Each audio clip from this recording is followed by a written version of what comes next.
All right, welcome everybody. Sorry for the late start. We are doing a Wednesday edition here of the Precision Hoop Show. We got an interesting topic. We're going to get right into it since we're late. This is kind of a topic we've tossed around a little bit, but I think the two guys here are going to do a little bit of a deeper dive. I'm going to be the test subject for this stream a little bit. I have heard of these things, this topic, but I'm going to let these guys kind of go, and I'm going to maybe try to be devil's advocate or just be a fly on the wall and listen and just kind of ask questions and poke and prod here. But Speam Engine, how you doing tonight? Not too bad. How about yourself, sir? Doing good. Hoop God, how you doing? Man, I'm mildly frustrated, but hey, we got it worked out. And got Take a deep breath, bro. You're all right. You're right on time. For us, you're right on time, bro. So me and Speem were kind of talking as we were getting things ready. I don't know, maybe if you want to kind of give a little bit of a lead in, and then I think this thing will kind of just pick up its own legs and go. For sure. So we were talking in the back, just kind of where we think this season's going to go in terms of, the Lakers, LeBron, Clutch, and all that. And what's wild. All right, AOH, take it easy. I'm sorry. That threw me off. See, this is why he shouldn't be involved. No, AOH on that good drink, man. Yeah, so am. I think we all are. So actually, what I'm going to start with, so Hoop God, I'm going to give you a figure, right? It's in reference to Space Jam 2. And there's a direction I'm going with this, so follow me. 1 hour and 13 minutes. If I tell you that amount of time, what would you say that would be in reference to with Space Jam 2? 1 hour and 13 minutes. And 13 minutes? Yes, sir. I'm gonna assume no, Space Jam was longer than an hour and 13 minutes. Oh, think deeper. 1 hour and 13 minutes. I'm gonna think about just like. Go ahead. Is that the plot? Is that the time frame of the plot? 1 hour and 13 minutes? No, that's like 6 or 7 minutes. I don't know. I'm lost. I'm stumped. All right. So 1 hour and 13 minutes is the amount of time Nike, as a brand, had screen time in Space Jam 2. Okay. Nike shoes are made where? China, right? China. JJ Redick was in trouble. What was that, 2019? Yeah, roughly for the comments. 2019 for the comments, right? Yeah, during Christmas, yeah. China has somewhat of an influence on LeBron, right? Just a little bit. Of course. No, okay. They got a major influence. So what do you think is going to happen? Go ahead. No, go ahead. You got to be informed and educated. Because we don't want to have another Daryl Morey, sure. Yeah, that's right. Exactly. He doesn't know what he's talking about. Yeah. So what do you think is going to happen if and when they start playing like crap and LeBron's put between a rock and a hard place when they start coming for JJ Redick like they come for everybody when stuff starts to go bad? Because I brought this up on another show. I think it was like last week when we were talking about Caitlin Clark and Angel Reese and how Mr. Pro-Black LeBron is always pro-Black when he needs to be, but Angel Reese signed to Reebok. I've never seen him publicly say one word about her. Not one. Mm-hmm. And she's the second biggest name in basketball, or in the WNBA, arguably the biggest. So what do you think's going to happen when he has to choose between his brand and his podcast co-host / coach? So can I quote Max Kellerman from 2019? Sure. It's called selling out. He's going to fall on the sword, and he's going to defend whomever it is that's representing Nike. Let's just get to the bottom of it, because we've seen this pattern before, right? What happened with the Kyrie Irving situation? He fell on the sword. So now I have this is just something that I kind of came up with, right? One time can be an accident, could be a misstep. Hey, I'm going to forgive you. 2 times, it's not a coincidence. 3 times, that's a confirmation. Mm-hmm. So yeah, I that's cool. Exactly what you do. So the way I see that, Nick, real quick, let me just get this out. The way I see it kind of panning out is that, and I don't know if you caught the Lakers press conference, they're already kind of building in excuses. They had Rob Pelinka and JJ Redick up there. and they were talking about how the team is structured. And I'm going to get to this in a little bit. They're already building in these excuses, and JJ Redick is already kind of giving himself an out. So it's going to be interesting to see. He has like so many choices this year, especially compared to Darvin Ham, in which he can just wasn't exactly my fault. But I want to we'll delve into that a little bit later. I just want to get that out there. Nick, how do you see that panning? How do you see that like coming out? The whole Lakers drama series this year. Mm-hmm. So I guess JJ Redick, to me, it'll be interesting what happens to him, but he feels like in the grand scheme of what I hope happens, he's going to be small potatoes, because I think I'm looking forward to LeBron and his son. I'm feeling he's going to get some playing time, whether it be garbage minutes or maybe just 5 to 10 minutes here in relief. I don't know. I'm assuming he'll be on the team, right? I'm really interested to see what happens with LeBron. And when you talk about the clutch angle a little bit and things working in the background, I'm very interested to see what the media narrative will be in terms of, again, in our Sunday podcast, I think that it's possible LeBron does some things that are a little unsavory even to the LeBron camp, right? And I think that's kind of where I'm hoping something happens. So that's what I'm thinking. That's kind of my thoughts. The JJ Redick thing, he's easily dispensable, right? That's kind of how I see him. And like you guys are already kind of saying, is that I think he's easily dispensable. So like, I'm kind of wondering what's going to happen between him and his son. That's kind of where I'm focused. But I agree with you on JJ Redick. He'll easily be able to be tossed aside when needed, or an excuse, however you want to see that. I do agree with that. And it'll be interesting because I think LeBron will be hesitant to show any emotion this year at first or at the beginning of games, because JJ Redick is his friend, like you said, his podcast host. He does have his kid now. I just think he's going to be a little more reserved. It's going to be interesting to watch how he walks on eggshells this year. To your point, and again, shout out to AOH and Sports and Fitness. Is it going to be possible for him to be that reserved, right? Because we all know he complains after every single call, and that's before his son is playing.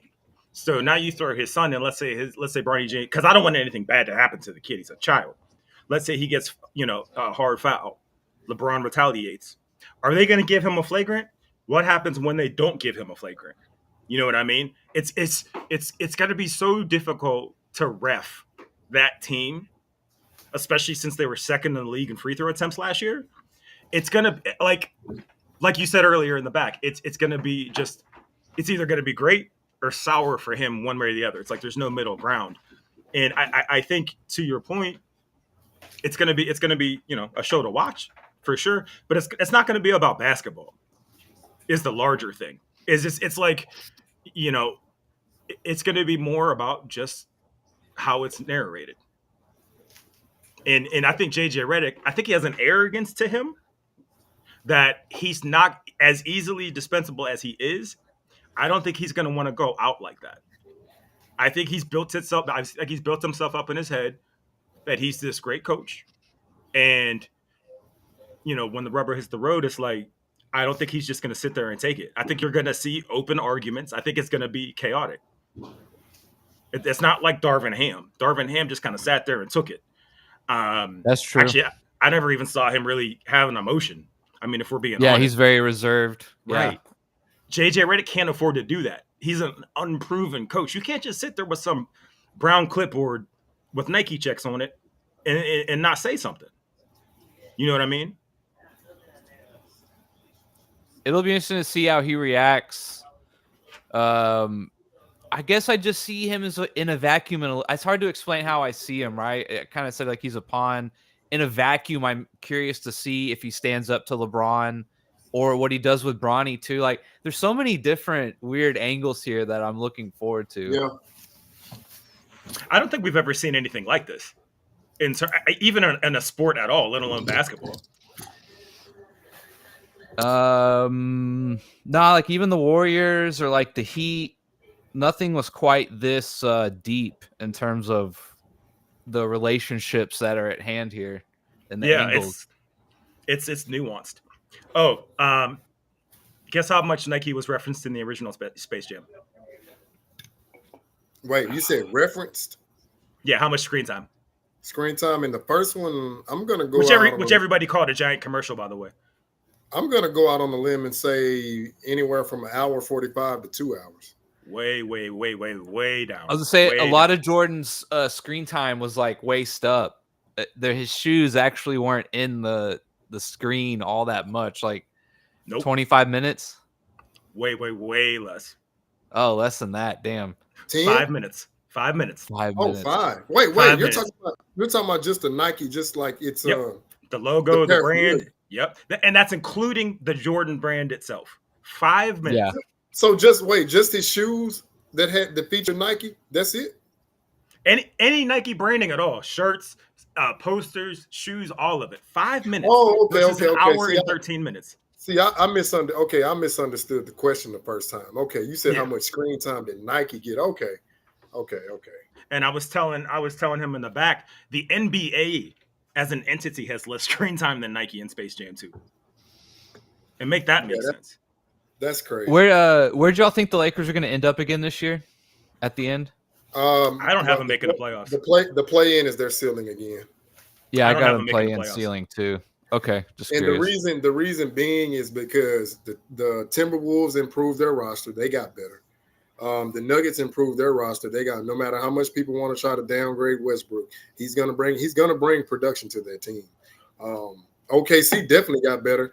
My Bulls gave up Caruso, which I'm not about holding players hostage. I'd rather see Caruso be in a situation where he can compete for a championship. The Sacramento Kings are in contention. John Moran is coming back with the Memphis Grizzlies, and the West is they're getting younger. The West is not getting older; they're getting younger. So, yeah, there'll be a play-in tournament again. It'll be a play-in team. Yeah. I don't have the same faith in John Morant that you do. I think No. Well, wait. Let me clarify. Go ahead. I think Go ahead. bring them back to the playoffs, but I don't think that. I think they're okay. Where do you see the the Grizzlies? Do you see them like middle of the you pack? said Timberwolves. That's right. My fault. I don't know where I got Grizzlies from. Go ahead. My fault. Yeah, no, I'm saying John Morant. Where do you see them Okay. like middle of the pack team? 4 or bottom? 5. That's what I'm thinking. Yeah, somewhere around there, 4 or 5.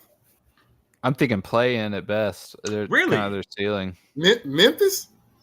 Yeah, I mean, I have to look at their roster again, but like 1 to 8, I don't really like their team all that much. I guess I'm just being biased towards defense. They got 2 former depoys, so I'm just kind of thinking like, I'm giving them the benefit of the doubt. So maybe Yeah. I actually don't have a lot of faith in Anthony Edwards this year, and this is going out on a limb. I think his Olympic experience, when he started, it's crazy, bro. And I hate, it's a LeBron thing, whatever. It's like a virus or something. I feel like once you start closely interacting with him, you either start saying stupid stuff or you start portraying those traits, and it ends up happening anyways. And how Anthony Edwards kind of operated this summer makes me think that I don't know if I trust him playing against the Lakers. Just like I don't trust Draymond Green playing against the Lakers. Just like I don't trust Zach LaVine playing against the Lakers. I think there's several players that you just can't. I mean, their pockets might be getting lined behind the scenes. You know what I mean? So I don't have that faith.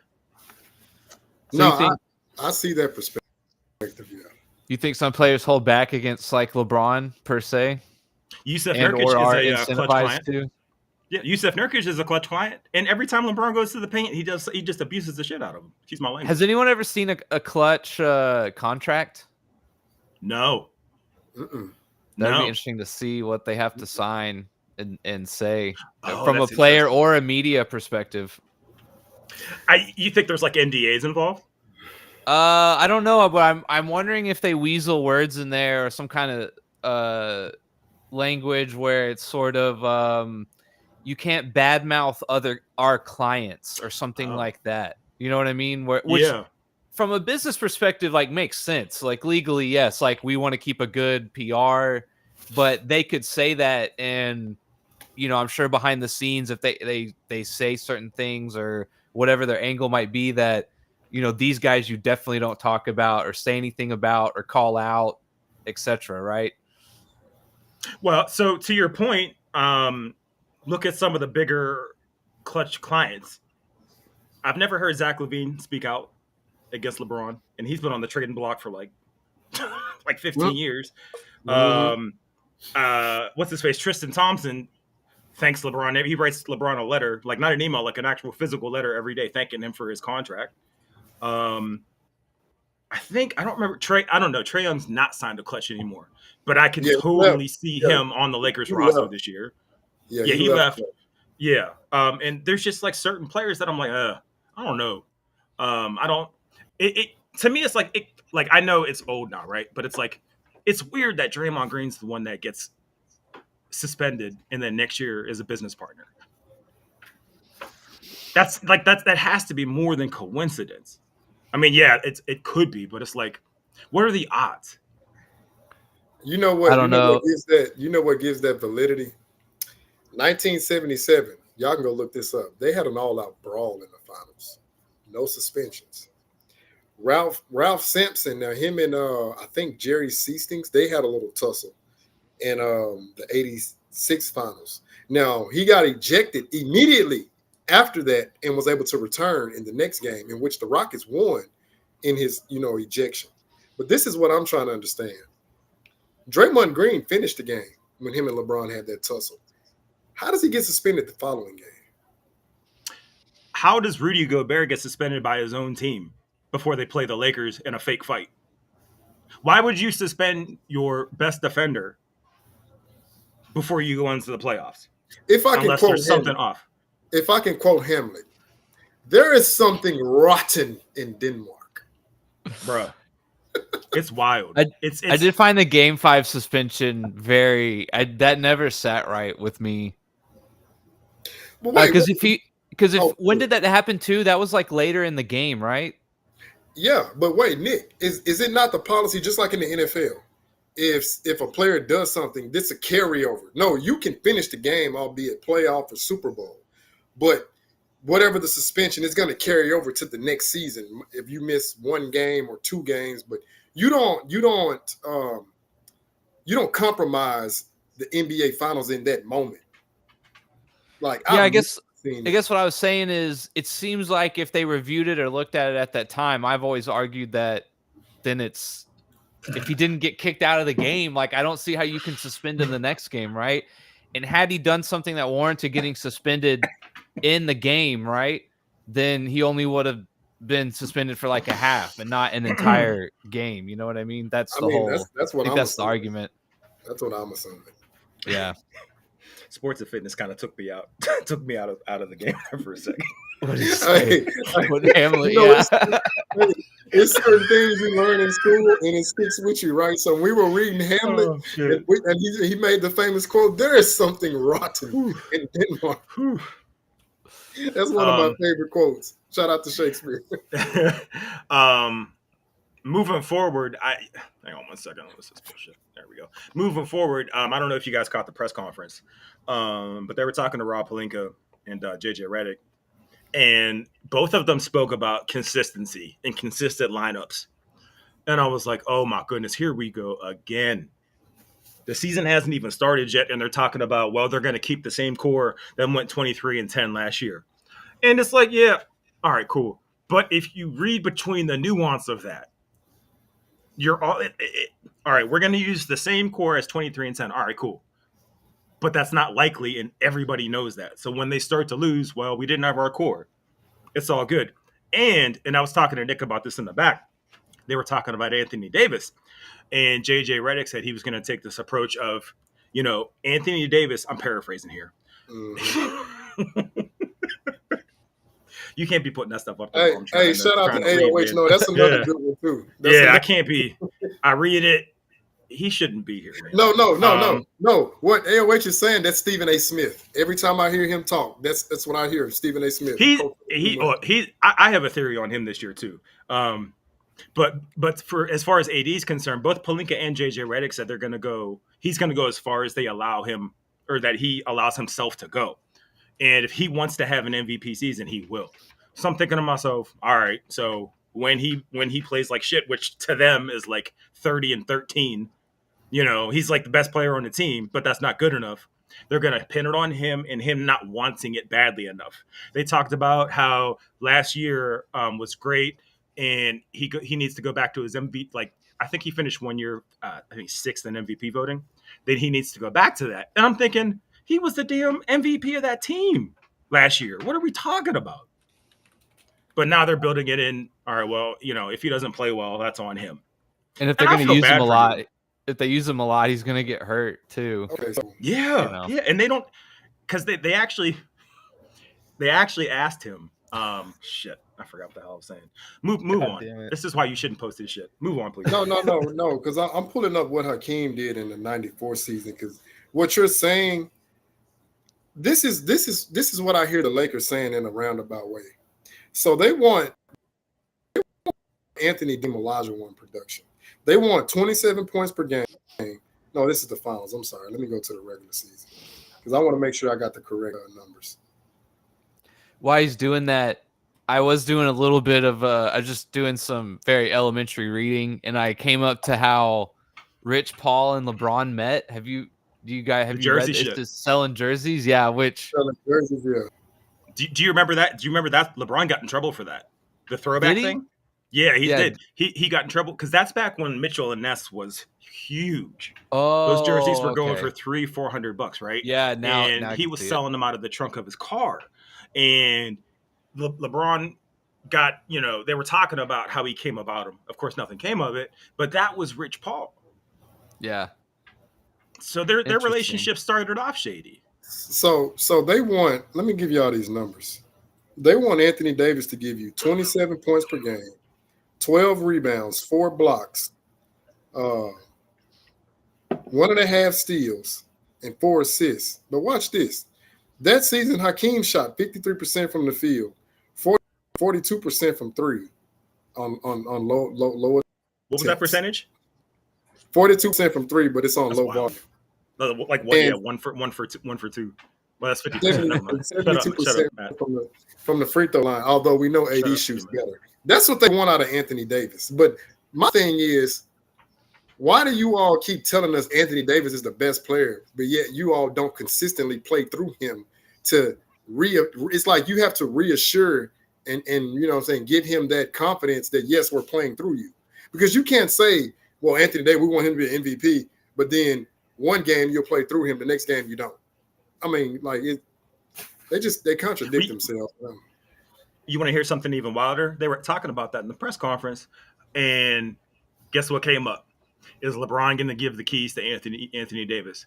And I'm like, oh my gosh, whose team is this on paper? Who owns this team? Because JJ Redick, do you have any presence at all? Because if you're the coach, all this handing the keys off, that needs to come from you, not LeBron. Like, what are we doing here?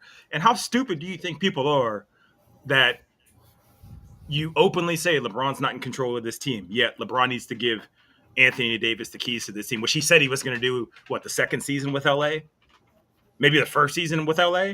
No, the season, yeah. 2019, when he first got there, what he was happened? Supposed to give the keys, allegedly. Yeah. And they're talking about they're going to have LeBron more off ball. And I'm like, yeah, he'll be off ball, not doing stuff, not doing nothing, not even in the picture. But I feel bad for Anthony Davis. I don't remember how his contract is structured, but I don't imagine him finishing his career in LA.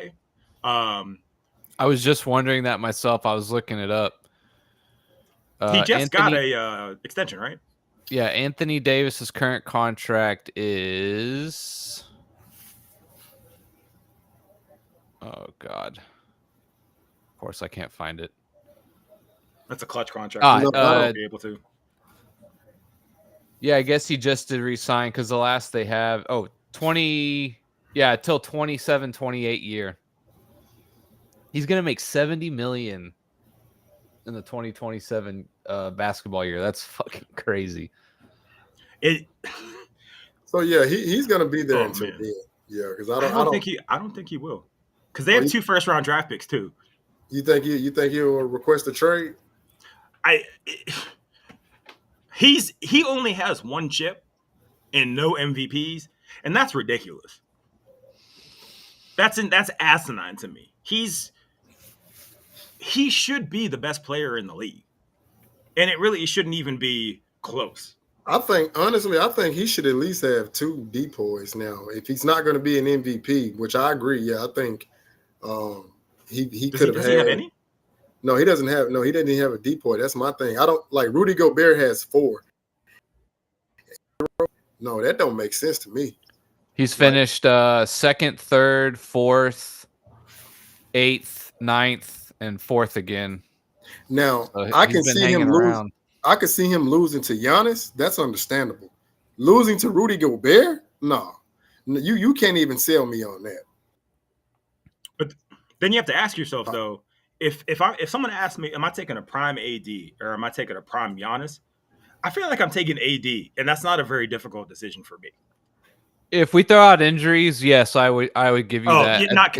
Not counting injuries. Yeah, his offensive skill set, I think, is just trumps. Yeah, because he's not a bad defender either. Like he's a pretty damn good defender too. Yeah. So yeah, I think his offensive skill set gives him the edge there. Him and Giannis are close defensively, but the offensive gap is not even close because AD can handle the ball, and he has a legit jump shot that you have to respect. Yeah, he can hit threes too. So I mean, yeah, that would be my opinion. You can run an offense, a half court offense through him much better than you could Giannis, I think. They actually talked about the half court offense in the press conference and how that's something that they're going to work on this year and work on crashing the offensive boards because last year Darvin Ham put more pressure on getting back on defense, which they didn't do either, than as opposed to crashing the boards. So now it's like, all right, is Austin Reeves going to really crash the boards? LeBron ain't crashing the boards if there's somebody in there. AD will, but he gets soft. So now what's going to happen when you have your only defensive players running to get offensive rebounds, not doing anything, and everything turns into a fast break because your team is old, essentially. Yeah. D'Lo, he's, depending on what happens with Bronny, they're both guards, right? And he can't be happy. There's just no way. I mean, he played his ass off last season towards the end, right? Got no credit for it. And here comes LeBron's son on his guaranteed contract. You know he's going to get burned. You know he's going to get minutes. He's going to be bad for a while. I mean, that's not even hate. It's like he's new to the league. And that's going to be a clash. I don't think D'Lo's going to be in a Laker form this year. And I think he's going to be part of like some huge trade, probably involving both those first round picks. I don't know where, but I'd imagine it'll involve another Klutch client. Maybe, I don't know. Maybe I really think they're going to run a Zach LaVine again this year because he brings them speed but no defense. It depends if they get any kind of whiff or sense of what LeBron wants to do the next year or two, then yeah, I think AD becomes a pretty tempting trade bait. Get something out of him before LeBron leaves, right? But unless you really think after LeBron leaves, you're going to literally insert a new team the next year that can compete, which I think is very unlikely. So, speaking on this current team, I just want to know if y'all think this is a stretch. So, y'all know the offense that the Nuggets run. They Jamal Murray brings the ball down. He gives it to Jokic, top of the key. And then Jamal Murray, he kind of like about 3/4 speed. He kind of like flares down. And then they set the pin down opposite for Michael Porter Jr. And then like right off of that backdoor screen, Aaron Gordon, he's in the dunker spot. So I just want to know, the Lakers could literally run that same offense. D'Lo bring the ball down, give it to AD, high post. LeBron can literally play the Aaron Gordon role, like, if his ego wasn't so enlarged.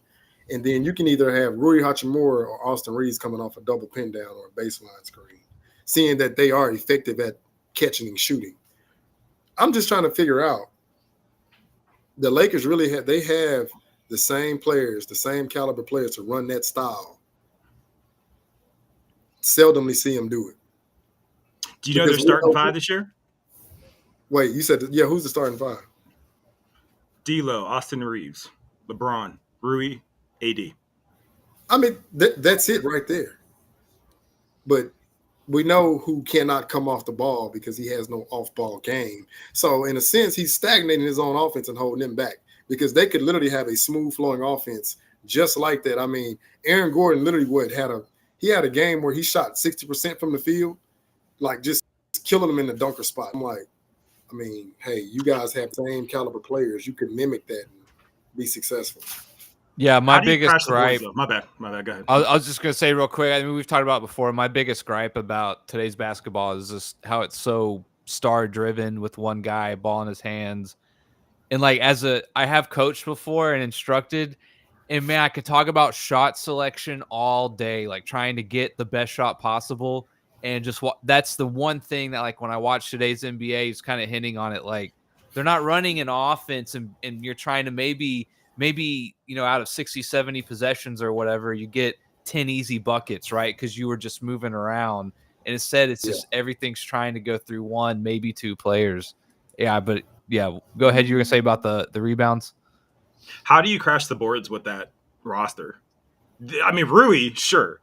But they don't treat that dude like a basketball player. He really should be he should be the third leading scorer on that team. No. All the buckets that Austin Reeves gets, those are touches that Rui should have. The dude, he's like 6'8", right? He has a 7 foot crazy, like 7 foot something crazy wingspan. He plays. He doesn't take plays. He's an athlete. He can't shoot all like that, but he'll get you buckets. And Austin Reeves, a lot of his points come from free throws. I don't think that's going to be the case this year because he's not going to garner the same respect he had in the bubble. That was the bubble, right? When he was killing, or was that the next year? No, that was next year. He wasn't. Was that the next year? He wasn't there when he won the bubble. But he was getting every call. He was the, I get a shout out to AOH. He was the flopper, and it was disgusting to watch. He's not going to get those calls this year. At least I don't think he will. I wouldn't be shocked if I saw him on the trading block. So I'm saying that because, like you said, how they're going to crash the boards.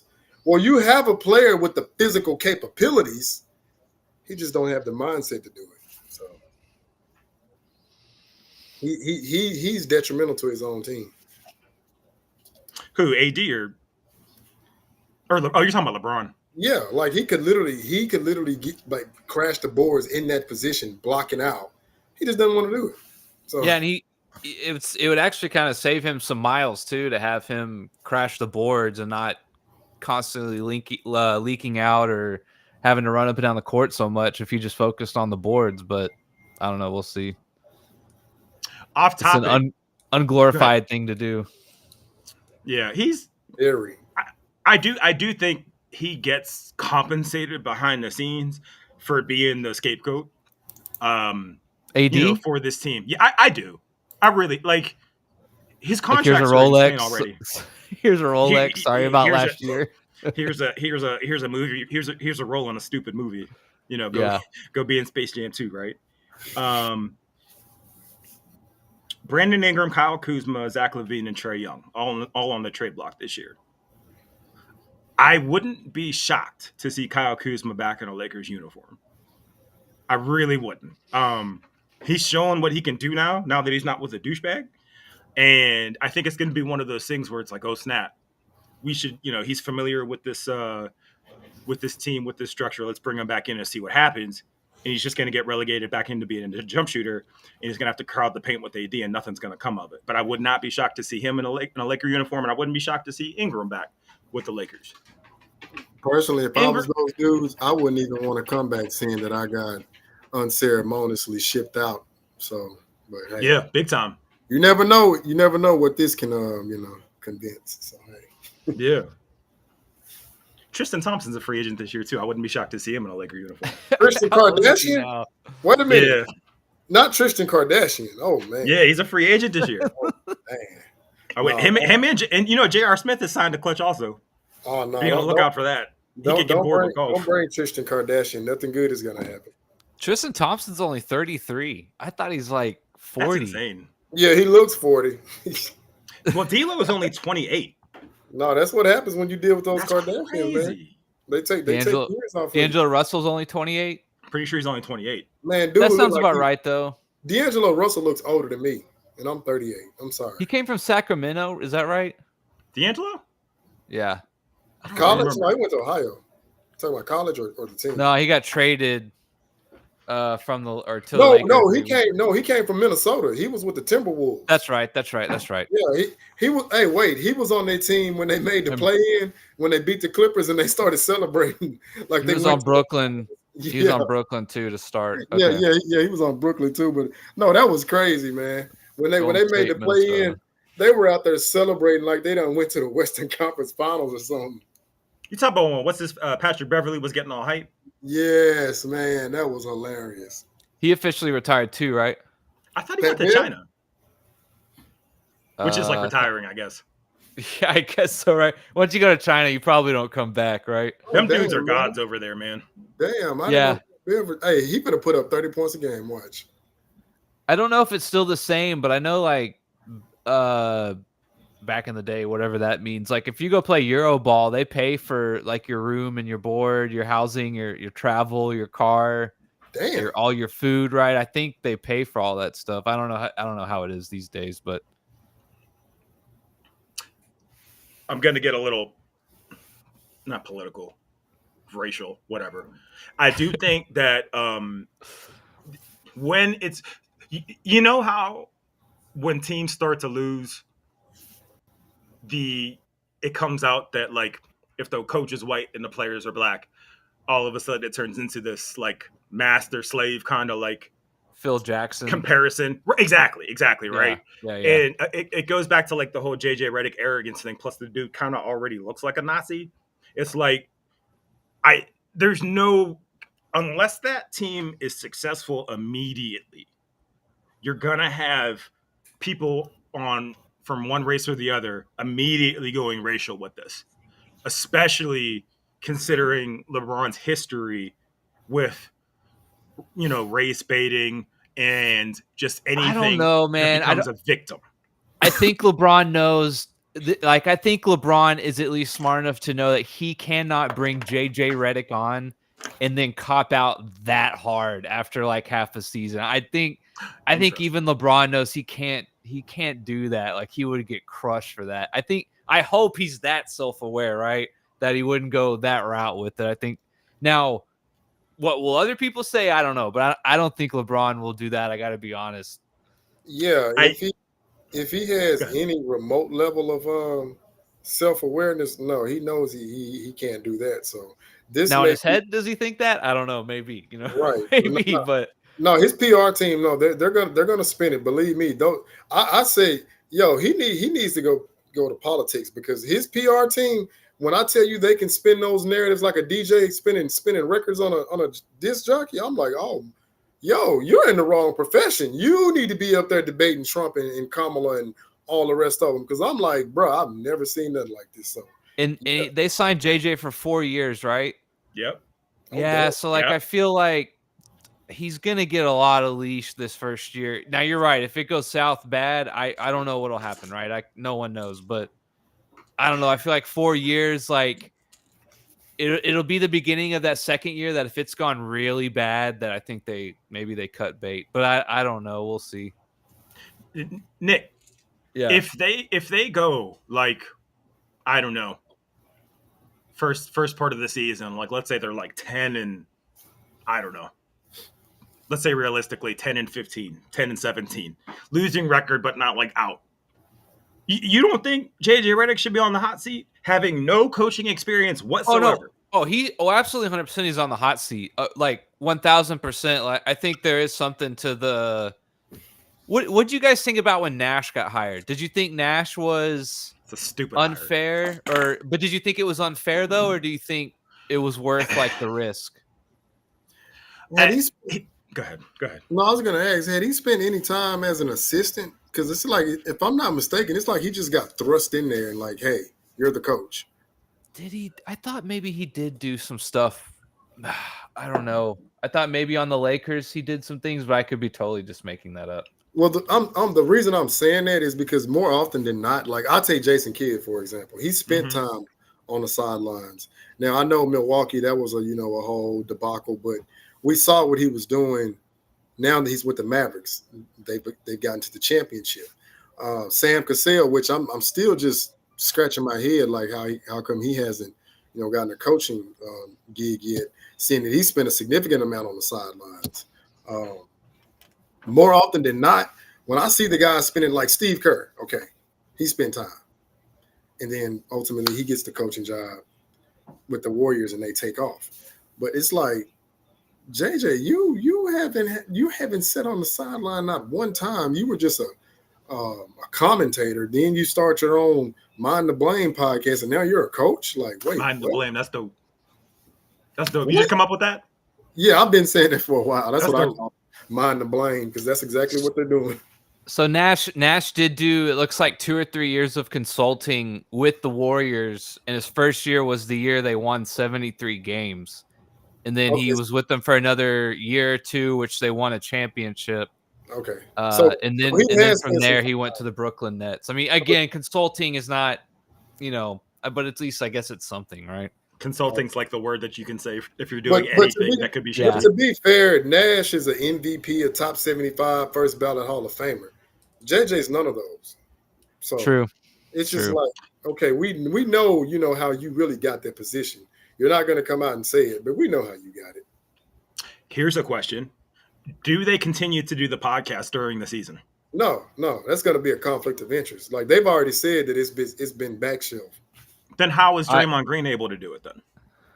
That's a great question.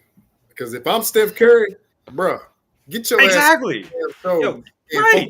Game. Like turn that fucking camera off. I gotta stop swearing. This is why I can't drink the Hennessy. I hope they don't. Run some laps. I hope they don't. I hope they do. Oh man, it would be amazing if they keep getting blown out and here they go on their stupid podcast, shifting blame, because they have, when they're on their podcast, they have an open window to say whatever they want without being fined or anything. And I don't understand. Like this season, they have to do something about that. Like, you can fine a player for commenting the refs in a press conference, but you can't fine them if they go on a platform and say it. What is the difference? And you can't tell me there's nothing structured in their contract that says you probably shouldn't say these things. I think it would also be a bad look. I guess what I was thinking is like because they talk a lot about current events and topics and stuff. And I feel like if they're, like you said, if they're 10 and 15, 10 and 17, and they're on there talking about, something that's maybe just totally irrelevant to what's going on the floor, I think that would also be a horrible look. Like, you're losing right now and you're talking about some celebrity or something that happened that, like, shouldn't you be more focused on the game a little bit? That'd be my thought too. Exactly, but you guys talk about self-awareness. So look at the commissioner. When you had David Stern, he would never allow anything like that. You have a yes man in Adam Silver who wants to empower players, so they feel like they have no recourse. They just do whatever, say whatever. It's like that's why you have to establish hierarchy. You can't usurp the authority. Like look at the dynamic with the Bulls. I like to go to them, or if you want to go to the Lakers or in the Celtics. Larry Bird never tried to usurp his head coach. Magic Johnson never tried to usurp Pat Riley. Michael Jordan never tried to usurp Phil Jackson. They understood this is the general, I'm the captain. And then you got lieutenants. No, this modern age now, they don't see it like that. The players literally think they're on par with Adam Silver, and that's his fault because he should have established a hierarchy. No, I'm the commissioner. You're the players. You overstep boundaries, there were going to be serious repercussions. Draymond Green choking out somebody and gets 25 games, Stern literally probably would have suspended him for the rest of the season. Just to show him, like, no, we're not tolerating that. We're not tolerating that. Yeah, the prestige of the coach has definitely dipped down the last, 20, 30 years. And the thing is, it feels like the front office gets a lot of credit now. I think they should. You look at Nico Harris over at the Mavs. I mean, he's just absolutely been crushing it since he got there, right? It's like it can make a big difference if if you have the right network and you know how to pull some strings and work it right, the front office definitely can make a difference. But yeah, the prestige of the coach is just he's a glorified play caller or something now. That's really Game all manager. he is. Yeah, Game that's really manager, all he is really. now. And Just a call whipping boy, timeouts at the right time and have a couple plays drawn up, and that's and a whipping boy when everything goes south. So it's ridiculous. But no, I agree, because if you go, let's take it all the way back. You look at Jerry Krause, R.C. Buford, Sam Presti, and the Warriors. What Bob Myers, right? Great GMs. I mean, the way they constructed those teams, right? So yeah, I think they should get like a significant amount of credit for having the eye to get these players via trades, drafts, and things of that nature. Don't let me forget Jerry West neither, because he was also advocating that if the Warriors needed Klay Thompson for Kevin Love, he would have stepped down. And he was also instrumental in convincing Kevin Durant to go to Golden State. I found that out from Colin Cowherd, that I think Jerry West may have reached out to KD and told him, hey, look, you are going to get a lot of easier open look shots. And he said, you're not going to have to spend near as much energy with the Warriors. I love that team. I wish they could have kept them together. I think some of the Warriors pickups this season were pretty substantial. I just wish they drop Green. You know, I think I don't understand. I mean, I do understand. I mean, but you see a cancer, you got to cut it out. Like, he wants to play with LeBron so bad on the court and off the court. But, bro, just go. Like, damn, just leave. Just pack your bags and go. LeBron knows that he wouldn't add anything to that team, though. Exactly. That's the difference. Exactly. Yeah. A young Draymond, I can see at least some kind of argument there for what he just being all around the court. But an older Draymond, I don't think it's worth the hassle, man. It's just not worth it. No, LeBron buttered up Draymond just so when they go against him, that he knows now that you're a clutch client, he's not going to give maximum effort. So LeBron knew what he was doing. It was strategic. Just like he convinced James Harden to go to Houston. It's strategic. Like, nothing this dude does is not already planned out in advance. Just like when he went back to Cleveland. He's not going back to Cleveland if Kyrie Irving's not there. Okay? No. Kyrie Irving's definitely not. Oh, wait a minute. Or Kevin Love. Get a younger super team. Boom, I'm gone. I'm going to jump ship. So, you know what's wild about that whole thing? The way it was spun was, I'm coming home. What? No, bro. Why didn't you come home when they sucked? What up, O? Right. Why you didn't come back when they were trash? Right. Yeah. You know what I mean? I always felt bad for Kyrie for that whole narrative. I really feel he and man, like even in the finals, man, I thought his defense on Curry was the difference. I made a video on that too. I always felt bad for Kyrie, man. I really felt like LeBron stole his thunder for what he had going there in Cleveland. Hey, Nick, you know how they love to harp on this LeBron led in all 5 categories, but they never speak on these 3 things. For the ones who love efficiency, Kyrie Irving by far was more efficient than LeBron. His plus minus was higher than LeBron's, and his offensive rating was higher than LeBron's. So I'm like, why do they gloss over this? Because had LeBron been number 1 or led the team in there, that's all we would hear. But I'm like, wait a minute. So Kyrie was the one hitting the timely buckets. He was more impactful and it was more efficient. But all we keep hearing about is the first player to lead in all 5 major categories. Yeah, the Thunder Stealer. That's pretty funny. Yeah, that's anything we want, we just put Le in front of it and just roll with it. Also, shout out to Hey, shout out to my guy Omar, man, because he be cooking them on TikTok. Yo, Omar, he'll make a post, and I'll come back 2 hours later, like he'll have like 200 comments. Like 60% of LeBron fans just in there crying and begging. I'm looking at the NBA. Oh, I didn't even know it was called the stupid NBA Cup groupings for this upcoming season. What's it called? The NBA Cup. Oh, like what is that? The pup. The whatever that bullshit that they won last season. And the in-season tournament. Yeah. The pup cup. That's what they're calling it now, huh? I actually kind of like the in-season tournament. I think that has a better ring to it. Yeah, well, either way, I'm really curious to see what happens because it was given all this fame and fortune last season, and what happens like if the Hawks win it this year?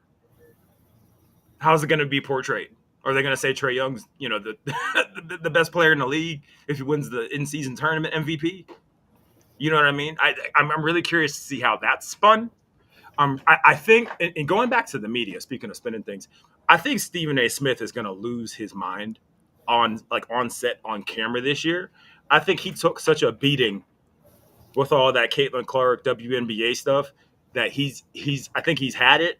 I think he's overworked, and ESPN is going 24/7 to push something that he has to swallow all the time. And when it comes to somebody like him, who's very pro-black when it's convenient, when JJ Redick's name starts to come up, they're going to start to question his blackness, just like they did with Max Kellerman. And you saw what happened there. Him and Steven had a tiff, right? They did. Yeah. That's why. Oh, that's going to be interesting too. He essentially got fired. I saw a really good bit on Stephen A. the other day about how he like you kind of say like you could tell he wants to talk about other stuff so much. Yeah, but, like he's got to stay on like the 2 or 3 topics, football, WNBA, and then whatever else might be sprinkled in. Cowboys. Yeah, he had that funny bit where he's like, "Who's your starting 5 from Pokemon?" You know what I mean? He's doing all this. He's doing all this stuff, and it's like you could tell so bad he just wants to do other bits, but he can't. And relatively speaking, he's underpaid because the dude probably works for 24/7. What he means to ESPN. You can make that argument 100%. You could probably make that argument. Yeah, and I'm telling you, this season, it's gonna. I just feel like something's gonna come to a head this season because the younger players are rising in terms of skill, and like the old guard isn't respected. This generation of players don't respect, which is fine with me because who gives it, cares. They don't respect the top tier players in this league, and something's like it's gonna get bad. I have this crazy feeling, not like lockout, but these contracts are crazy. Players are sitting. I think Ben Simmons, looking like 10 years from now, they're gonna look back at Ben Simmons and be like, he's the one who made it okay to just not play. Yeah, and so you have the NBA Players Association, right? Is the other side of that coin just the owners and that's a good question. That's a great question. I'm assuming so. I guess like who else is there, right? Who is the president of the Players Association? It's just like 40 people versus 3,000. Like they kind of have to sit there and argue and be like, "This is why all of y'all shouldn't get this." Like that's I could see that being a hard sell. Well, with the collective bargaining agreements this year, I mean, there's so much money involved. Also, shout out to somebody mentioned JJ Redick white-splaining at the press conference, and I was trying to think of a term, and that's the arrogance modern day basketball splaining. Yeah, like he was. Yeah, the modern center. We don't really have one. That's they asked exactly. I mentioned they asked him about traditional centers. And he's like, "What do you mean a traditional center? Shut up, man! You know exactly what they mean. Don't do that. Why do that? You do not have a traditional center. Just own it." He's purposely being disingenuous. Like he was trying to have that conversation with, I want to say it was Stephen A. And you could tell he had this like condescending demeanor. He was like, exactly. it's about attempts, makes, and percentages. And I'm like, so JJ, by your logic, as a matter of fact, I'm gonna have to clip that. Kyle Korver has a better percentage than Steph Curry from 3. So Kyle Korver's a better 3-point shooter. Nobody with common sense believes that. So I'm like, JJ, you just trying too hard, man. Like, stop. Just stop. He doesn't have the cachet to speak like that. You know what I mean? Like, you can't be a brand new coach coming in like that. He speaks like he's won two NBA championships and he's like a 2-time MVP. Like, bro, sit down. Like, you don't have those credentials. Like, just stop. Are we opening this up for callers? We can, yeah. While I'm sober. Ooh! While we're doing that, so who gets the credit then? Who gets the credit then if the Lakers are successful? Of course, LeBron. I don't know if JJ's going to ride with that, man. Oh yeah, he doesn't have a choice. Can everyone? I think everyone can see that if I put it in the chat. I All right, think Brian everyone Green got said it. White's plating. That's mine. All right, cool. Shout out. Yeah. Shout out. And real quick, exactly what it was. Josh Williams was asking me about my Kyrie take. I think, in my opinion, right, Kyrie scored a couple points less than LeBron. No, he didn't have as many rebounds and assists, right? But LeBron, his position and the way he dominates the ball. In my opinion, Kyrie's defense on Steph Curry in that finals, if you Yep. go and look at Steph Curry's numbers, Yep. Kyrie Irving's defense on Curry, I think, was the difference in maybe 3 or 4 games, which is how many you need to win a best of 7, right? And he hit the big shot in game 6. On paper, I know you cannot argue that LeBron was not the most dominant Cleveland Cavalier, but I really thought the difference was Kyrie Irving and his defense on Steph Curry. That's what my argument is, that he was not as good offensively as LeBron, but I thought what he did to Curry, which was the motor of that Golden State Warrior team, I thought was the difference in them winning a couple more games than maybe what they should have. So I agree. I agree with that because Ty Lue had to tell LeBron to guard Draymond in Game 7. Draymond Green literally had better numbers, better percentages than LeBron James, and Ty Lue was having to tell him, I don't care about your stats. Guard Draymond, play better. And I'm like, wow. Yeah, there's a couple games like Curry has like 9 points, 14 points, 15 points. Like that's all the difference in trying to slow that offense down, They blamed a lot of it on Curry. They said he didn't step with. That's when that's when people started talking about how he doesn't play well when it matters. And you're right. Yeah. That was Kyrie, and Kevin Love got no credit for locking Curry up at the end. Oh, that's a big man. No, stopping a guard. No, he's not going to get credit for that. Of course not. No, doesn't fit the narrative. All right, we got a caller. We got a caller. Cool. Yeah. Oh, it's AOH. What's up, AOH? I'm out of here. I don't need to be here. That's why I called to get you off the show. Put your face. Yeah, show your face. Tough guy. Oh my God. Because you don't know who I am. Listen, AOH is the nicest dude ever. Don't let him fool you. AOH, good evening, good sir. He's a good guy. Good guy. Good evening, guys. Good evening. Yeah, you look totally different without your glasses and hair on. No, I'm wearing it. The room's just dark. It's like Hoop God's room. What's that with the unlimited cigar? I am getting the ring light. Yeah. All right. Well, how can we help you, man? Like, let's go. What's up? Oh, I called. I was wondering if you guys would just hype me up while I tell you how good I am in bed.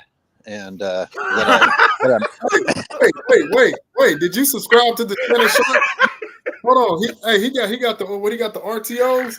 Dude, I'm 56, but I got it up this morning.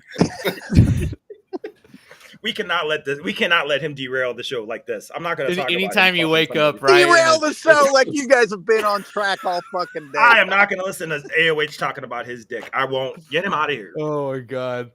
I got some pride left. Any comments though on JJ Redick or anything? This is actually it's a compliment to Hoops God and Speed Engine, because I listened to your show, and I don't know if maybe I shouldn't be thanking you because it's because of you that I actually heard Shannon Sharp's quote, and I've just been. Could anyone ever sound like they're trying to convince the world that they don't have erectile dysfunction and are gay at the same time? Wasn't it like an SNL skit?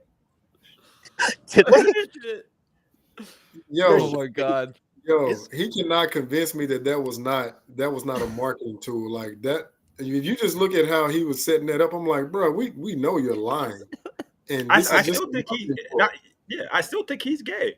And I don't care. Who cares? I still think he is. I didn't until then.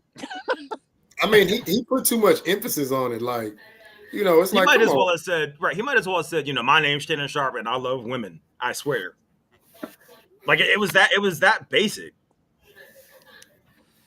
Oh, I forget he's in California, huh? Who, AOH? Yeah. Or the West Coast. Sorry, AOH. Yeah, what's happening? Black. Yeah. No pun intended. No, he's looking for his afro. He's gonna come back. Yeah. Another theory I have, while we're waiting for him to come back from the Matrix, another theory I have is that the Lakers aren't going to get the same free throws they are this year. You don't think so? I do not. Listen, they're given so many advantages. Schedule-wise, ref-wise, LeBron-wise. If they do all that, let's say Bronny excels, right? Bless his heart. And they're winning, and they're still maybe second or third in free throw attempts with no real traditional big men, and that came from JJ Redick. You got to know the fix is in. You know what I mean? Like, they're not going to be in the paint, and that's where the majority of fouls take place. So, there's just no way. The people have started to pick up on it. So, I can see that. Like, they don't want to compromise themselves like that. Like, they were still second in the league last year. And then they start to turn away. Hey. So, and so many of their buckets came from the free throw line, right? So, how are you going to make that up? All right, you're going to see flopping, which they need to start calling that. I don't know why you institute a rule. And I don't know how many fines were assessed last year, but it couldn't have been more than 10. Yeah, that's like total for the season. So, I don't know, man. Play in tournament, sure. I don't even see him making the playoffs, and it's going to be an absolute circus. The Lakers were second in free throw attempts last year. Mm-hmm. Yeah. I'd actually be curious who led the team in free throws last year, AD or LeBron? I saw AD average the most. I'm not sure if it says how many. LeBron is number 16. AD was number 9. And AD played more games, so I'm going to assume AD led the Lakers in free throw attempts. That's wild. Yeah, that's going to be a big difference this year. Oh, yeah, shout out to I'm just saying, bro. Yeah, it wasn't subtle. They're doing it in front of our faces. Like, that's the insulting thing. Is they used to lie about it. But now it's just like, all right. They used to lie to us. Right. And what's wild is over the summer it was like, man, they're not going to be gutsy enough to hire JJ Redick. They have to be more self-aware than that. Oh, look at that. They hired JJ Redick. There's no way they can draft Bronny, right? They got to be more self-aware than that. They draft Bronny. Hey, Nick. Yes. Was it you who said that LeBron won't let JJ take the blame because it'll make him look bad? No, I meant specifically the race, like making it a race thing specifically. I don't think LeBron would be dumb enough to like bring him in and then be like, oh, this fucking white boy or whatever. Like, I don't think he would do that. Would he let him take the fall? 100%. But I just don't think he'd be that egregious with the racial angle. Okay. I mean, he might surprise me and just completely go Terminator mode on him, I guess. But I don't think he'll do that angle. I think he just would let the media kind of eat him up and not say anything. Well, he said that he stayed out of the coaching selection process. So I guess he can actually say that, oh, well, JJ wasn't my fault. Yeah, I don't believe that for a second. No. Just like Russell Westbrook wasn't his fault. Right. Right. But again, it's laughable because these are your choices. It's obvious. And I don't think it'll ever come from him. It'll come from somebody that represents, like, it'll be from like a Clutch client. Like, it'll be, it might be Tristan Thompson. Tristan Thompson might come out and say something about white people. And that'll be LeBron's, like, advocate. Because that's what he does. He puts messages out there from other people. He'll never say it himself. Ever. Backdooring it through someone else. Yeah, I know what you mean. Yeah, it's like you ever see Mean Girls? It's like what they do in that movie. He has like a burn book or something. I'm telling you. Dude, in like these days with like media and like the way people scheme and play stuff too, like you could go as simple as just saying like bots or fake accounts that people make and all kinds of stuff like that, like fake profiles and stuff, or even to the point where like you literally start your own media company or what have you, and you're just writing pieces and like making a narrative. Like I don't doubt anything these days when it comes to media manipulation, let's say, right? Yeah, I didn't even think about the AI angle. That's scary. He doesn't Dude, even have to do shit. They're gonna have a point where like he can just have an AI program that just spits out 100 new LeBron fan profiles every day, right? Like it's gonna be ridiculous. It already is, really. Yeah, I don't want to look at You look AOH's fucking palm. I know that. If you look at things like the dead internet theory or whatever, right? Speaking of like conspiracy theories, but My palm. who knows how much of the shit we're actually looking at is real anymore? It's kind of interesting to think about.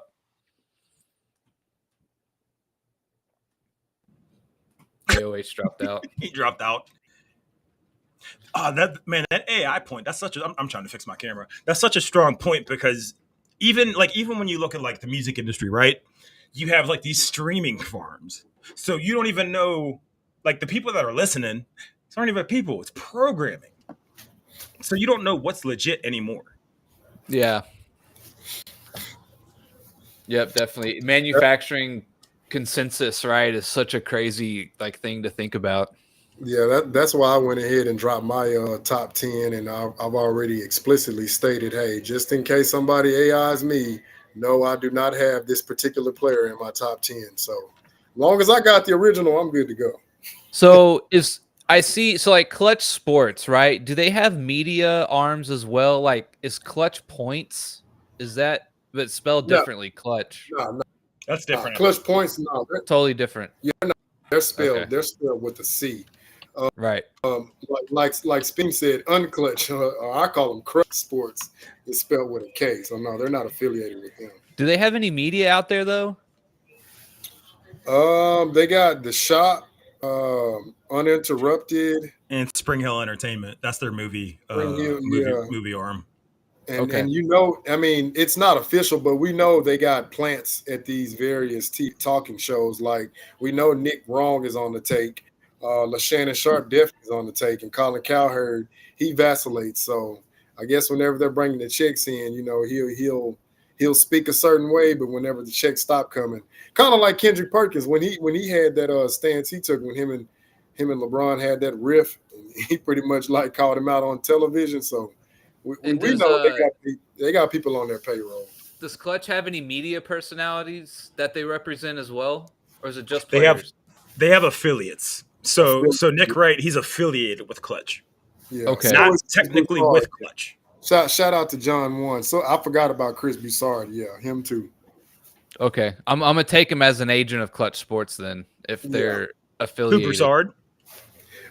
So whoever DJ Hosta, I guess he's getting triggered because we're speaking these facts. I mean, Rick Bucher had already outed them with the emails. Like, bro, you trying to buy MVP votes?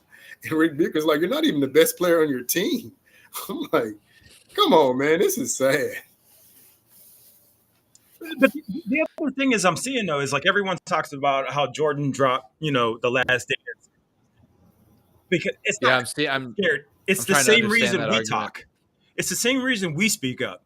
If you see something that's being forcefully pushed down people's throats, which I guess some of y'all might enjoy, there has to be a counter to that. But for some reason, when the counter is presented, well, now that person is scared, or now that person feels attacked. It's called countering. It's called, debating. It's called having an opposition. It's not a right or a wrong. It's all opinion based. I don't think anybody in this room cares like where people have their top 10. It's just all about putting stuff in context. Like if we weren't so inundated with this Clutch and LeBron nonsense, nobody would even feel the need to say anything. But it's content. It's something that we have passion about. It's something we speak on. But for some reason, what it's involving Jordan is hate. It's, we're old heads. We got to get all these words out before we fall asleep at 6 o'clock in the afternoon. It's terrible. AOH, you're back. Yeah, he's back. I'm sorry. I was having sex and I dropped my phone and it called you guys. you got to get him out of here, man. It just magically called you guys. Does he do this to your show every week? Does he call in like this? I'm the best No. part of the show right now. He's drunk. I think he might be drunk. I'm guessing he's drunk. Might be. Okay. I'm just sitting in the background waiting to drop smart remarks. Hey, I was actually having a little debate with myself this morning, you guys, on the topic of your show. You know how everybody, just like you were talking about, everything is about talking shit about the past generations, and everybody's coming forward and revealing, and so said this. All right, so, and I started rethinking my stance about whether or not that's going to happen to LeBron because he controls so much media. But if that's like what the thing is, just complaining about everyone else once you're out of the league, how much of a battle is it going to be between LeBron's media keeping people from doing that and people being like, well, fuck, we're all being rewarded for talking trash. I might as well tell everyone what it was like, what my clutch contract really did say. Oh wow, that's interesting. Yeah, if it'll come out years later what they signed up for, I would. Like I said, I would love to see a contract. I'm sure it's got some interesting wording in there. I can't. Are other imagine contracts that would be in available? writing. Are other players' contracts openly just available to read? I never actually thought about that. Like how they're structured. Is that publicly available? You can see their prices. You can see what they get per year, but not the wording. No. Yeah, and I'm Oh, sure that's any ones interesting. that have leaked or like that the wording is in there, I'm sure it's nothing like what Clutch. Although you never know. I guess if some guy represents 10 popular athletes, he doesn't want them infighting and stuff, right? That's bad business. It's just kind of bad business on a face value. I just think Clutch, like as an entity, is bad for business because they base so much of their practices on, you know, overcoming deficits and racial barriers, and it's like, it's at this point, it's not genuine, because once you become so rich, the only color that matters is green. So I'm not sitting here I don't want to hear about your difficulties or how you used to sell crack or how you used to sell stuff out your car. That was a lifetime ago. So I don't know if using it as a victim. I don't know if you remember this, but I think it was in the bubble. And you know, they were doing the whole kneeling and stuff. And apparently like LeBron had come to talk to either one of the teams or like a young group of guys. And like apparently there were rumors that like they didn't really receive it very well, that like LeBron was telling them like you have to care about this. This is a big deal. This is how we do it. And apparently I should have to go back and find it, but apparently like there was some rumors that really rubbed the guys the wrong way. Like, we're just here to play ball, man. Like, we're just here to play ball. We are all literally trying to get on an NBA team kind of thing. And he's over there kind of preaching to them about his political inclinations, right? And I do remember that story floating around though. There was a to your point, there was another story about how when they were in the bubble, they had like this big meeting and everybody supposedly, you know, they were like, we got to go, blah, blah, blah. Either way, LeBron was made out to be like this. No, you got to stand up for what's right. And, you know, we got to do X, might have Y, been and something Z. along those lines. Yeah. Right. And I'm like, just like any other story, and AOH, you bring up this all the time. I never heard it. I never heard anybody confirm it. I never heard a recording. It's always somebody said so and so. You never see it actually take place. And then the bubble in itself, I get frustrated just because like it was portrayed as this big fight for equality and let's give out this message and blah, blah, blah. And I don't know if you're familiar with the idea of manufactured consent, but it's like, all right, you guys can put messages on your jerseys, but they have to be these messages that were pre-approved by us. Right. And everyone's like, oh, they're so empowered and they're so powerful and blah, blah. And I'm like, you guys are morons. And if you don't do it, you're completely ostracized. Like, you'll be completely thrown under the bus. There were a couple players that were like, they're out of here because they didn't want to do that. And then, you know, the next season, I had PTSD from the bubble and blah, blah, blah. Again, it's like, it doesn't even seem real. Yeah. Like, and one thing as I am getting a little older, like I never want to be that guy who's just like strangling the culture to death because I don't want to move on and give it up to the kids, right? And I really feel like LeBron is doing that right now. And I think you kind of mentioned that earlier. Like, I'm sure there's a lot of guys who are kind of tired of this. Like, LeBron's hanging around. He's got an absolute chokehold on the NBA, and it's kind of like their time. The next generation is here, but it's not their league yet, right? And it feels like even when he's gone, he's going to be around, right, in the background or what have you. And it's like he's not creating the game to pass down, it feels like, if that makes sense. He says he loves the game, but it seems like all his moves are for himself. And I don't know the ins and outs of ownership, but in the NFL, in order to own a team, don't the other owners have to agree for you to own a team? Yeah, essentially, yes, I believe so. They kept like Mark Cuban out of the MLB because they thought he would be bad. I think something like that. They do it a lot. So if it's we'll have to look this up. I can't imagine the rest of the NBA just accepting LeBron owning a team with open arms. Like, so when he retires, that's probably going to be the first thing he does. It's probably going to be a team in Vegas. And if anything, his presence is probably going to be elevated. Because at that point, you'll probably have Bronny and his other son in the league, because his other son's pretty good.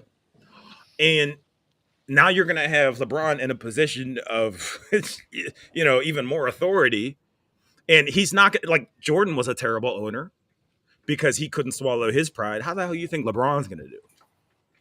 Yeah, and I think you are right, because I remember that there was that Fox News host like in the 90s who wanted to buy a team, or maybe it was Trump. It was Trump, or there's some guy they thought about buying the Bills or something like that. And essentially, I think it was the radio host who wanted to do it. I can't remember his name. He's like one of the 2 or 3 most popular ever.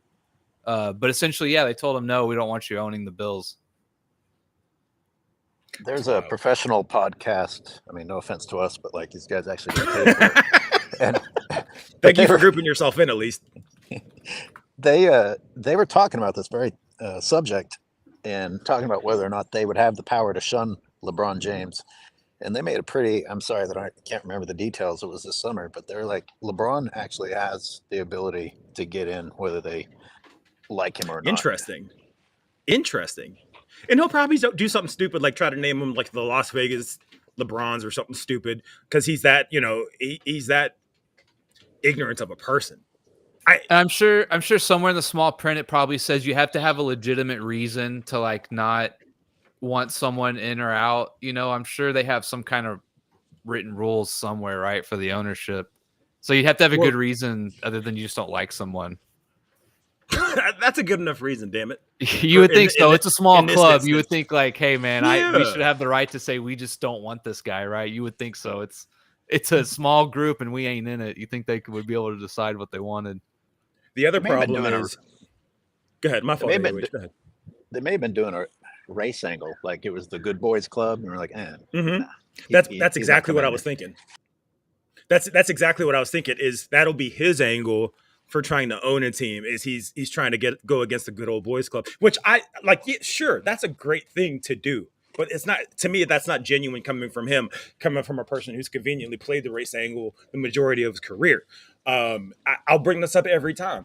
There was no police report filed when they said they wrote that stuff on his door. There was no photo. There was no evidence. Nothing. And you'd think if something like that took place, right?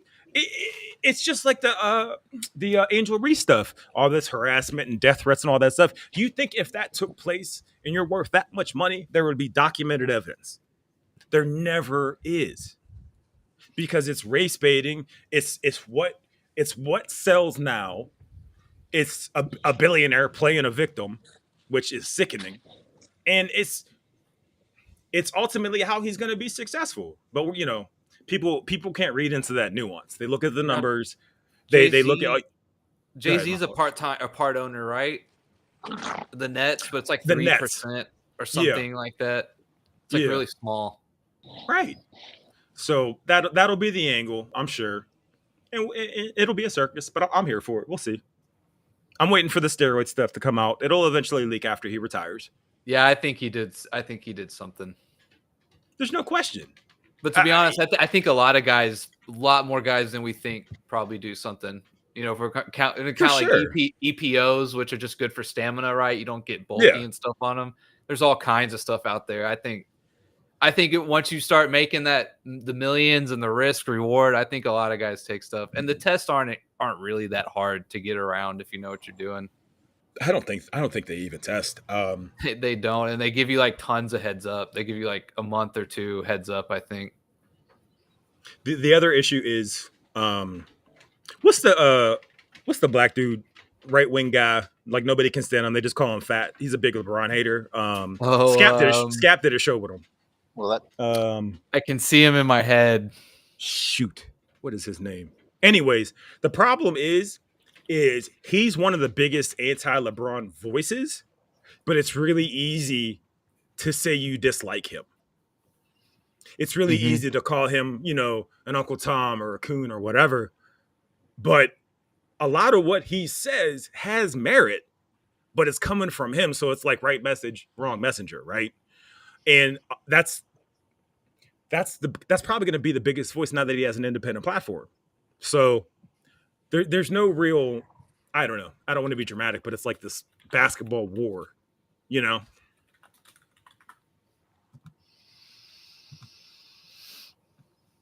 I want to know who that guy is so bad. I could see him in my head. What's his name? it's Whitlock. Do you guys have me muted? Whitlock. There you go. I didn't hear you, Jason Whitlock. Yeah. Oh, okay. And nobody likes him. I mean, I don't have a problem with him. A lot of what he says, I don't agree with, but I don't have a problem with what he says. I had to give up on Honestly. him. Like sometimes I'm like, oh wow, yeah, you're spot on. The next day I'm like, what the fuck? Right? Like, how did I listen to that guy? I saw you one after Caitlin Clark the other day who was saying like apparently her whining is starting to turn him off or something like that. I didn't hear that. Yeah, he said like I think he was trying to be like ironic on purpose. You know, he wanted to go against what his usual stance was, and I feel like he kind of did it just to go the other way a little bit. You're going to see a big shift this year from Chris Broussard, Whitlock, Rob Parker, the major black voices. They're going to be put in a position this year. Like the WNBA as an organization was propped up on race this year. I don't care what you say. That's what drove the numbers. And it caused so much division. You mean like just Caitlin Clark bringing in her demographic? Yeah, exactly. And a lot of people like just kind of fed right into it. And now the WNBA is talked about every day. But I can't remember one segment that wasn't based on race. You know, you got Angel Reese talking about Caitlin Clark's fans are doing X, Y, and Z, and it's racist and blah, blah, blah. And it's like, yo, like, why? Come on now. Like, why? For what? What are we doing here? You finally got the boon you were looking for, and you're playing the on victim. It. I don't get it. Yeah. What was I'm being sexualized?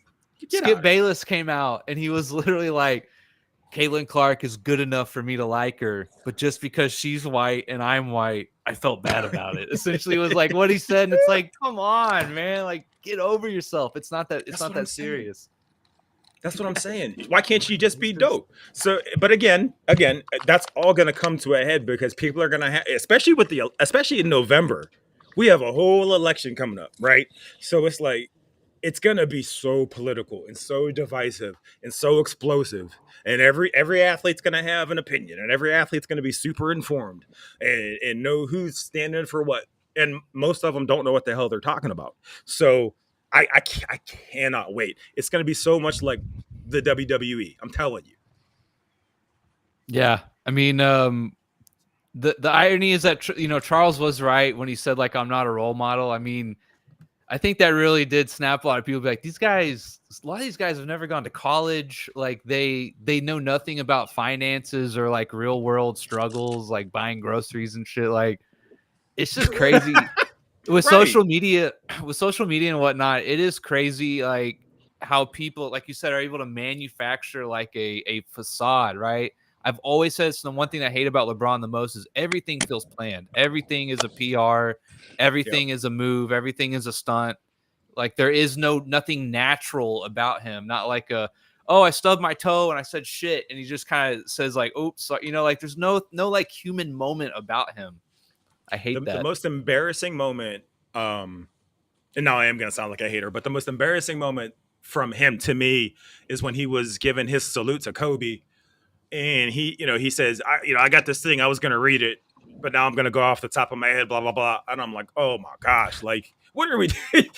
And everyone's like, oh, he's such a genius. No, read the note we wrote for you. Please read the this note we wrote. And you know, I spent all night writing that. It's probably like pictures, right? Because you can't read, so it's like pictures. Yeah, it's probably just pictures that Nike checks. So it's planned. Why do that? You know what I mean? It's like, so I work in the nonprofit. He did that on purpose. Yeah, that was his clearly. Speech. Yeah. Yes. Yeah.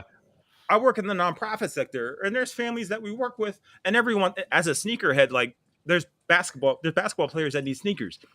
I'm just gonna give them to them. I don't call like a press conference. I don't call my CEO and be like, oh, by the way, I'm giving this young lady these shoes because she needs them. Yo, she lives up the street.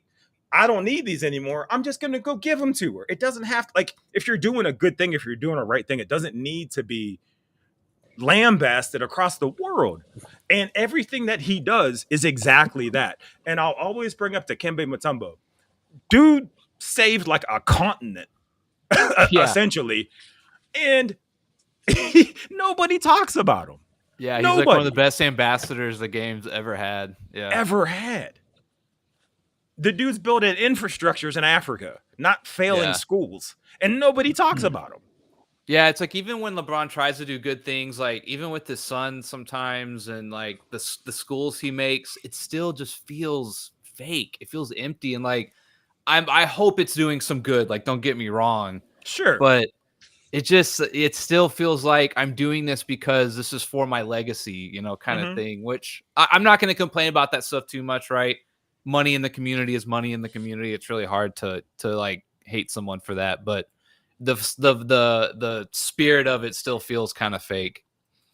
To your point, it's so weird. It has me starting to doubt my memory, but I swear to God, he sat down with Rachel Nichols when he opened the school for a televised broadcast and talked. And she asked him, "It's like, wow, it's so humble. You didn't really want any recognition for this school that you're opening."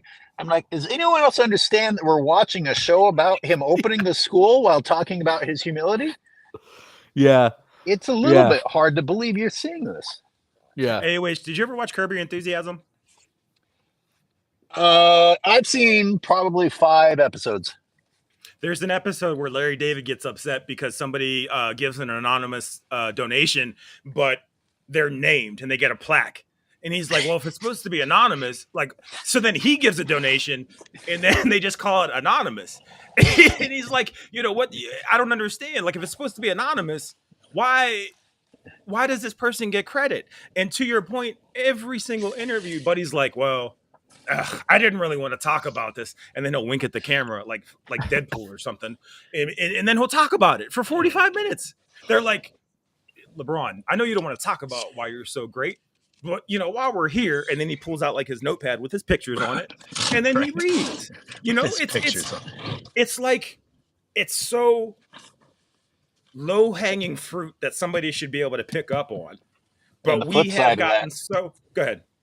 Everything he does is in the news. We have to hear about it, and then his fans say, "Why are you guys always talking about LeBron?" And I'm like, "Well, we're literally countering what was put in the news about LeBron today. So right. Don't talk about us talking about LeBron." It's so like, easy to say. Go ahead. I would say someone would be like, "LeBron is the GOAT," and you're like, "I disagree." And it's like, why are you such a hater, dude? Why you hate black people? Yeah. I don't hate black people. That's what I always get. I think Jordan is number one. Oh well, Nick, that don't matter.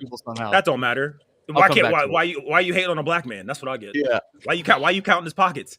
And like the other thing I get a lot is like they'll say you're biased, and it's like everybody's opinion is biased. Like, of course, that's the bit, right? There is, of course, polling and stuff, and we can look how people feel and whatnot, and there are stats and records and stuff like that. But everyone's feeling of what is bias, right? And it's like they like you're kind of saying with the whole LeBron and the speech thing. It's like they don't get the irony that it's like your opinion is biased too, right? Like it's not really a good rebuttal or argument. Well, I was imagining, my video that's been blocked 70 times, my latest one about the Olympics.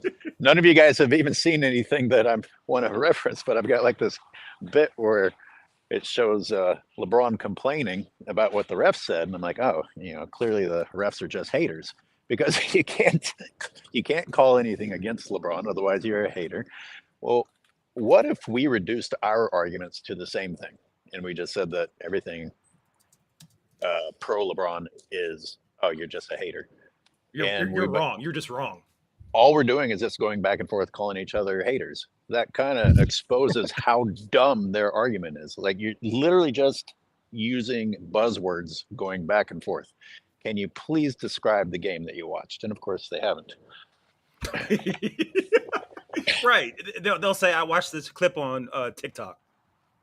Or what was Nick's right argument? Why you pick LeBron? He's like, if aliens came down and we were going to play one-on-one game, I'm picking. It's like, what? No, like, that's not even true. That's not even true. It's like, but it's what a like, stupid scenario. Imagine the longevity argument when you're at a court and you're picking teams for pickup ball. This guy wins 9 out of 10 times that he plays, but this guy has been winning a lot in general over 30 years. Who are you going to pick? You're going to pick the guy that wins 9 out of 10 times, right? Not the guy who's been kind of winning for a very long time. Yeah, kind of winning, exactly. Right? Not even really winning. If you put a microscope on it, which people don't like to do, and that's one of the more frustrating parts. And I know we're gonna wrap this up, but speaking about that victim mentality, also in that press conference, JJ Redick was talking about how difficult it was for his family to make this move and how sudden it was. And I think I was listening to somebody's podcast, and they were talking about how all these players and coaches say, like after they lose, like, I can't wait to spend this time with my family and this, and how difficult all these moves are. But the person was like, yeah, but you guys play like 6 months out of the season. You're more than likely with your family that entire time traveling the world. So it's really difficult to buy this family man persona. And now I'm seeing JJ Redick do the exact same thing. And it just seems so disingenuous. I don't need to hear how sudden this move was for you and your family, and how they can't play their soccer with their soccer teams, the Ladybugs and all this other nonsense, and how hard that is. They made friends and now they have to leave. It's this victim mentality. And it's like, yo, talk to me about the person who doesn't know where their next meal is coming from, or if their lights are going to get turned out tomorrow. I don't need to hear this. You haven't even coached a game yet, and you're already playing this victim mentality. Yeah, it feels like a think of the children kind of deflection. Think of the children. Think of Tiny Tim, right? It's ridiculous. Yeah. Does he have kids? He does. Yeah. They're probably half Asian. Wolfbear. What the fuck do you think you're doing? Sorry, guys. Oh, are you back to banging? Oh my god. Those are like your words. Those are like your sexy words. Wolf bear. I get it in. I get it in. What the fuck? Shannon Sharp, man. It's tough, man, because I was such a fan of his success, and I still am. But you're like 2 degrees away from doing Love and Hip Hop, bro. Like, it's sad because he's such a. What is content? I don't really watch the show a whole lot. It's falling fast. Oh no, it's bad. I mean, it's you guys have gone through that stage in life where, maybe during college or maybe post college, where you had a crew of guys and you'd go out and you'd try and pick up women, and you'd have the guy who, the more he talked about the pussy he gets, you're like, oh, here's the guy who does not get any pussy. Exactly. That is right. I mean, how does Shannon Sharp not know that that's what he sounds like? Unless you know what that's like, AOH on the court. You know what that's like if you're like, yo, you suck at basketball. Yeah, but I get girls though. Wait, what? What does it have to do with anything? It's that overcompensation, and it's right in front of you. And it's like, how do you not pick up on that? Was Ocho uncomfortable? Do you think he was uncomfortable, or do you think that he's just down with the whatever you say I'm going to agree with, which it should Ocho make you said uncomfortable in the first place? Ocho said a bunch of stuff that I'm surprised the cancel culture is not coming for him. I'm shocked. Oh yeah. in that interview, he said something alluding to, like, I basically said, I'm glad it wasn't a man. And it's like, yeah, you can say that, but yo, you got to be careful because Ocho they always will come came for off you. to me as a guy who just likes to be where the party's at, which can be good and bad, depending, like he might just say shit because he thinks it's funny, like you said. Exactly. But it also usually means he's in a good mood most of the time, right? He's kind of like just happy to be there kind of thing. But yeah, he's always come off to me like, I'm here for the clicks. If people are watching, that's cool. Like, I just want to kind of be around whatever's going on.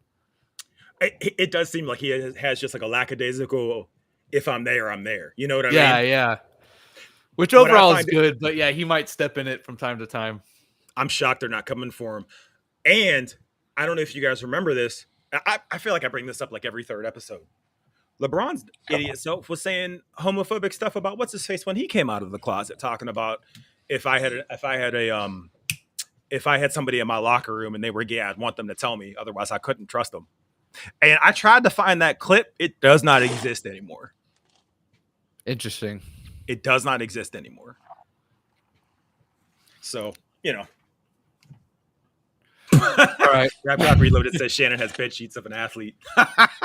I'm never laying down on another man's face and body on a sheet ever. And that's not gay, straight. That's not. I'm just not doing it. Who had Shannon Sharp bed sheets? No, Shannon Sharp has LeBron bed sheets. Oh, yeah, probably. He's got one of the big heads. He's got like a couple big heads on his wall. It's disgusting. We should go. This is taking a turn for the worse. All right, yeah, we'll probably wrap it up here. AOH, you have any last words? No, I gotta go. Hit one. What does that even mean? Good to I know. don't know. Whatever that means is good. I'm trying to pick up whatever Shannon's words were. I can't remember his ridiculous shit. I hit one this morning. Oh, you got it in this morning. Oh, okay. And I do mean a woman. God damn it. Yeah, listen. We should go because he's gonna get that whole thing. We're not gonna be able to put that part out. All right, guys. Thanks for letting me come in. Yeah. Yep. All right. Should we just do like the stumbling end this? Just cut it off. You got any last words you want to say? No, I think this was great. Like an hour and 40 minutes went quick. Yeah. And I feel like this is cool. I mean, it's all fun and games. It's no emotion in it. Shout out to everybody that's got involved, and that's even the people that disagree. I love it. I wish people would call in and offer an argument other than, we're old heads and we're tired. Like they call in with a counter. That would be great. Next week, go ahead. Actually, it would be interesting if someone would call in and say the hater argument, because no one ever actually calls in and says that, because then that's the end of the call. It would really emphasize how stupid their argument is. I'm like, okay, are you done? Is that right? You're old and haters. Okay, are you? You need dick pills. You're old and you need dick pills. That's it. I don't. Not me. I don't either. It's like saying I don't need hair. I don't need a hair transplant. I'm good. All right, let's get the fuck off here. Please, seriously.